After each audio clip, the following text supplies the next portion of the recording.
On its surface, from Season 4, Episode 6 might seem like a slower episode, but if you look underneath the surface, we have a whole lot of theories and clues that point to a lot of things in this episode. For example, who the man in yellow is, how they're going to catch the man in yellow, what Donna saw when she went under, and also why the town will flip on Jade and Tabitha at some point. All these things were spelled out in this episode, and if you missed them, then you're in the right spot, because I'm going to tell you exactly every one of those things, plus a few more that we've seen in this episode. So if you're into videos like this, do me a favor, hit that thumbs up button, hype this video so it gets out there to more people, and subscribe to the channel. Let's go.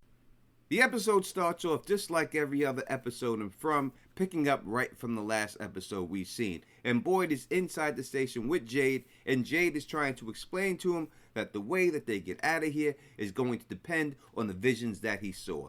Boyd does not want to believe that this is the case and think it's just the town messing with them all over again. He then breaks out a bottle of the good stuff. Now, the good stuff is the bottle that Father Khatri came into town with, that Boyd had taken from Father Khatri when they shared a drink. But as Jade explains this to him, he lets him know that if his visions are true, then he's never been to the Colony House basement. Then everything that he's seen in the vision should be in the Colony House basement, proving that if he gets the bones out of the chamber of the children and take them out of there, that this would be the way for all of them to go home. Now, I do believe that they're manipulating Jade. I think Jade doesn't see it. Boyd does. Jade believes that in religions, bones are sacred. By getting this out is going to break this so-called curse. I don't think so, because if you think that they're going to take these bones and put them in the so-called lake of tears, we've already seen what happened when things get tossed into the lake. It doesn't end well for this town, and I think that's the trajectory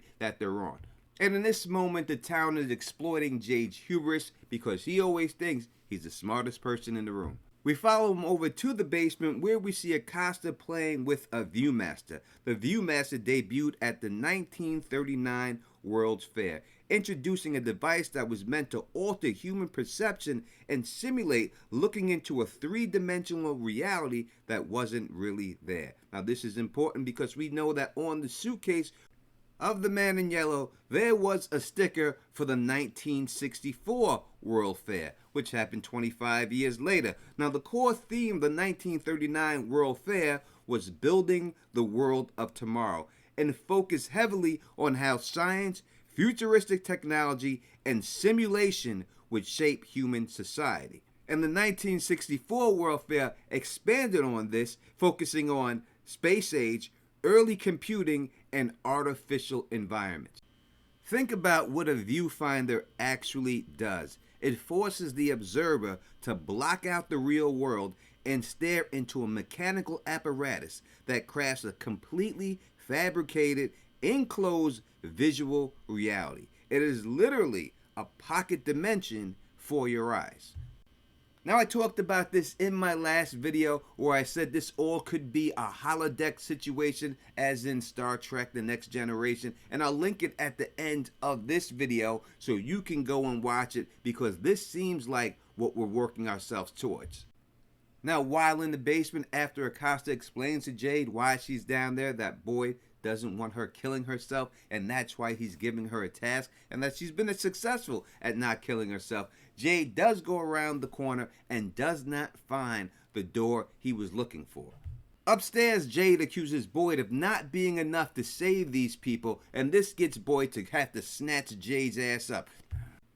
Earlier, I talked about the hubris of Jade and him thinking that his ideas are the right way to go, when Boyd is trying to be practical and save everybody else's life in here and not get them in danger. Now, Boyd and Jade can both be right at the same time, but I think it shows exactly how someone is going to flip on Jade, since we've seen Boyd flip on Jade. And when Kenny speaks to Boyd outside, they reminisce about the good old times when they were just clicking the bell and everybody was going home. And we know that over 90 days went by without an incident before the Matthews family and Jade arrived. So if the young Jade was right, and every time Jade dies, it's because the town turns on him, this is how the town is going to turn on him.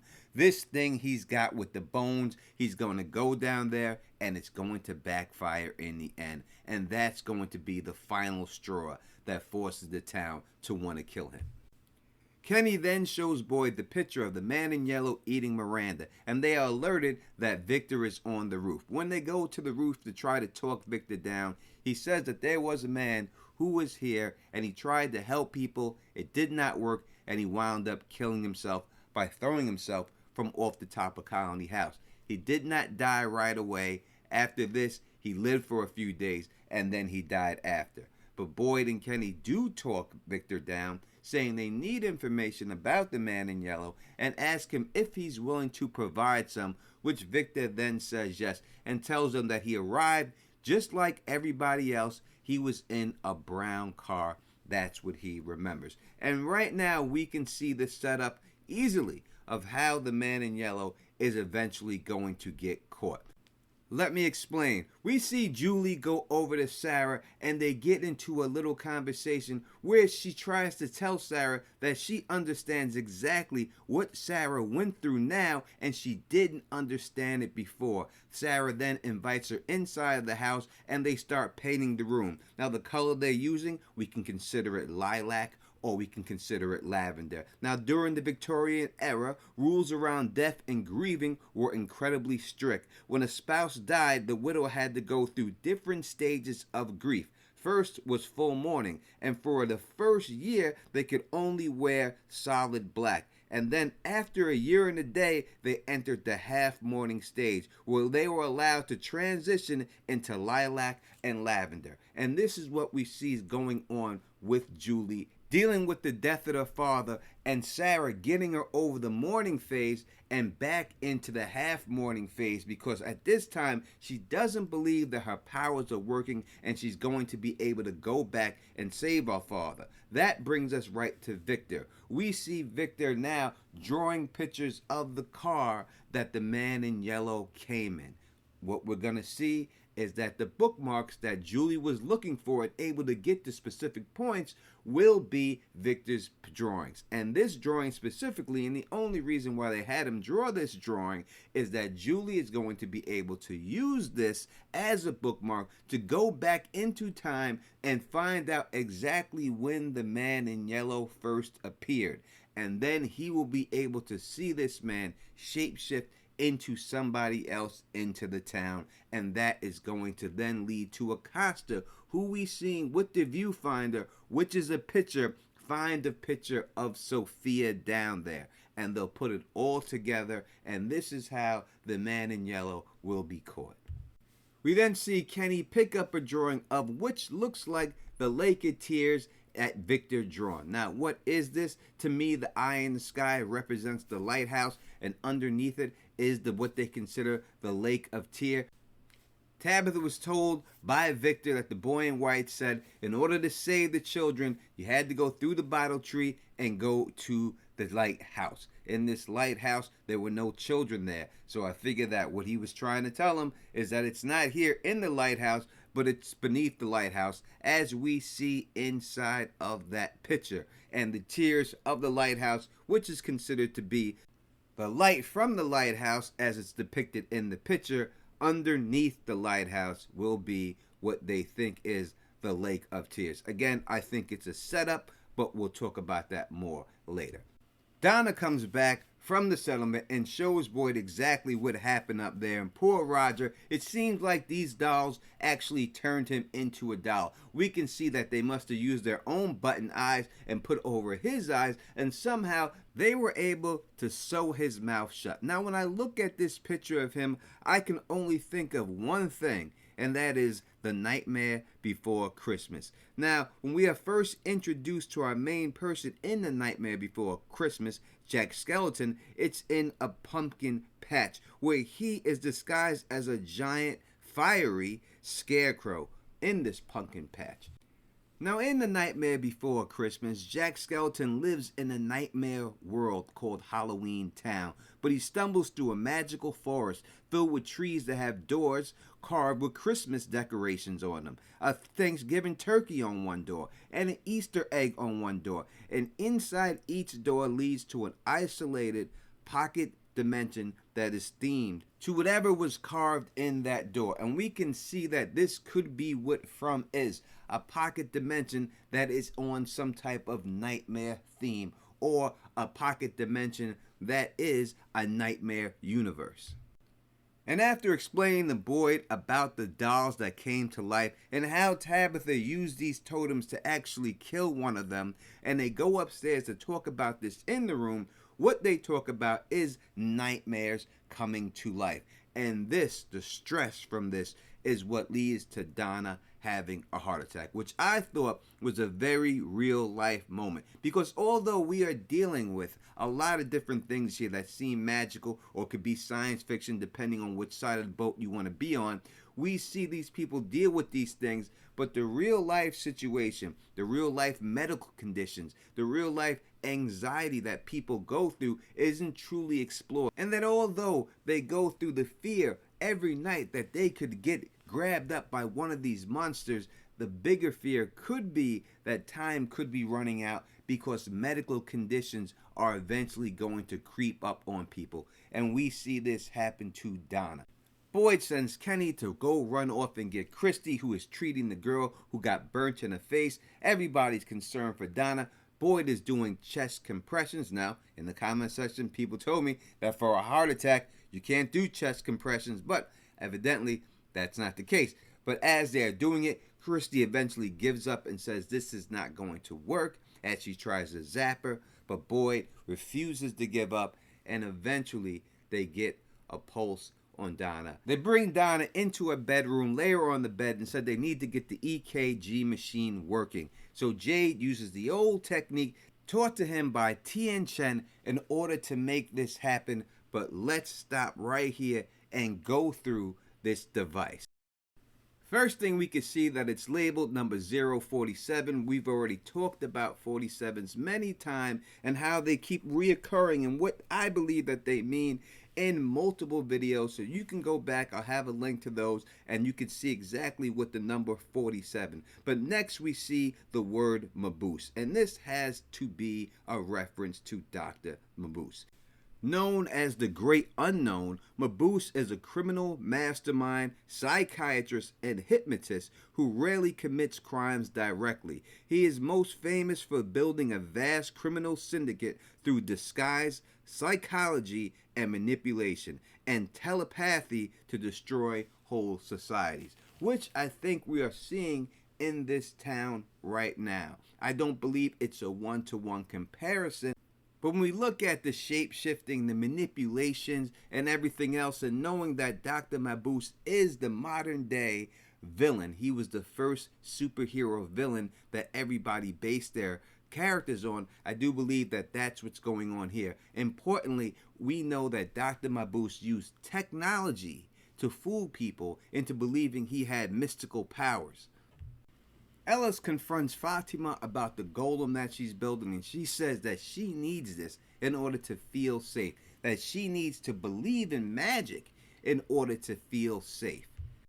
Now, famously, the one that she referenced in this show is one that went crazy and didn't protect the people of Israel like they were supposed to and had to get put down. But she also brought up a jinn. She said that. Now, we've talked about jinns before, and we said that this could be a jinn type situation, that someone made a deal with these people to sacrifice their children, but they did not get what they wanted because they wanted eternal life, which was given to them, but not in the form that they exactly wanted it in.